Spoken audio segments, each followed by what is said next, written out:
فرق الجهد الداخلي زائد فرق الجهد الايه الخارجي. انا بجيبها من اولها، من اصل الاستنتاج، من اصل الاستنتاج بتاعه. فرق الجهد الداخلي ده يساوي ايه؟ اي ار سمول.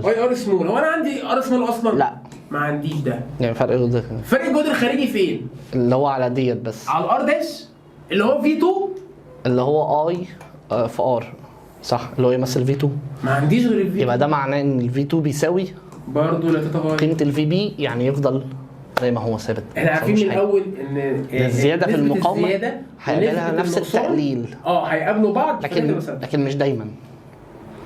على حسب الفكره هنا. لكن في السؤال ده هي الزياده في المقاومه هتقابلها تقليل في التيار، فتفضل في ثابته في الحاله دي. لان خلي بالك برضو انا ما عنديش غير الجهد ده.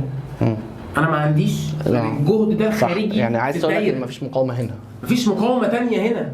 ماشي. مظبوط. فطبعا هنا الفي بي